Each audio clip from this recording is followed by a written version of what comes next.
Hi, welcome back to a guide to using computers for ALP coursework.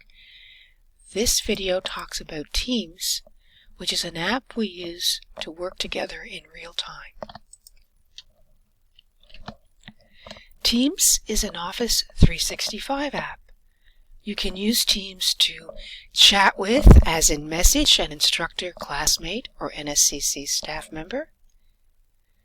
You can talk, as in a phone call, with an instructor, classmate, or NSCC staff member. You can work with a group on class projects. You can have live online classes in Teams. And you can watch recordings of missed classes or classes you want to review. You can also share files in Teams. Ask your instructors how they would like you to use Teams in their courses. In the big doc that accompanies these videos, you will get a link to a Watch This First video. It's a short but very good video to introduce you to your first Teams use.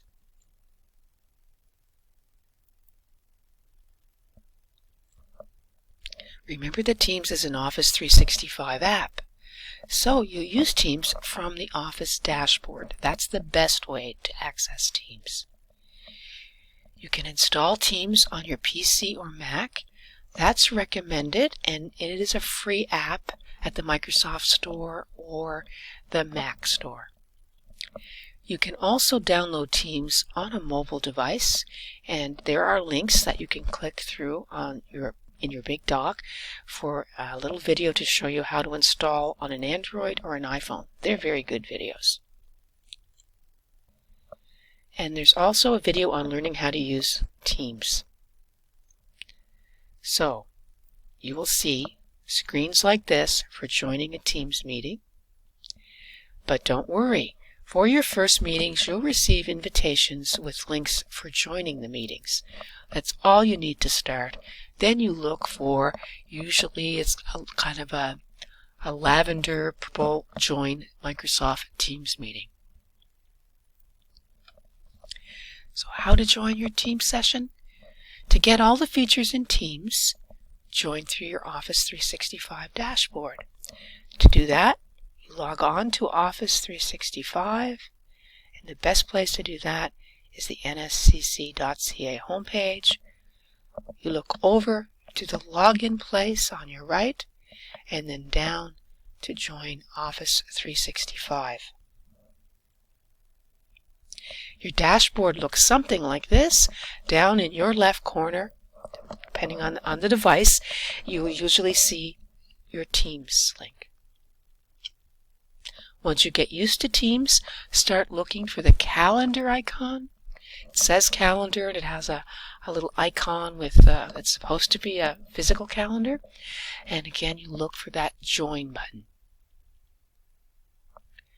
Once you've logged on to Teams and joined a meeting, you want to find your menu. So you look at the bottom middle of your screen for the menu, hover over that menu with your mouse on a computer and it will pop up. On a mobile device, you kind of have to scroll around the middle. There's lots of options when you get there, turning on and off video and audio. There's a chat function. You can see who's at the meeting. Don't worry about those today. You're going to have reference documents, one of them, the big doc that comes with the videos, that you can look at to get used to these menus. When you're ready, you can dig deeper with these interactive online demos from Microsoft. They're 3 to 5 minutes long, and they give you a bit of hands-on practice with Teams. There's one for Teams Basics, one for chatting and meeting in Teams, one for tips and tricks when you feel a little more confident. So remember, you'll receive invitation with links for joining your meetings. That's all you need to start. Let's review the main ideas with a brief Teams quiz show. Which of these can you do in Teams? Chat, message your instructor. Chat, message with one or more class colleagues. Have a live online virtual class, video or audio, watch a recording of missed classes, all of the above. And you probably guessed, yes, all of the above. You can do all those things in Teams. Which of these can you do in Teams? Share files, chat as in a phone call with one or more class colleagues, chat, phone with your instructors, work on a group project with classmates, all of the above. And again, you can do all of those things with Teams. Although you can do many things with Teams, all you need to start a class meetings in Teams is the invitation from your faculty. And that's true. So although we want you to dig deep and learn lots about Teams, right at the beginning, don't worry, you will get an invitation. You will click on that invitation. If you log into Office 365, click on the invitation and you'll find your class. You don't need to be an expert to start using Teams. Know the basics and learn as you go. Is that true or false? That's true. So try it. This is your challenge for this section. Log on to Teams from the Office 365 dashboard and explore. Try to find your menus. Try to find your calendar. Can you send an instructor a chat message? If you have any questions, let us know.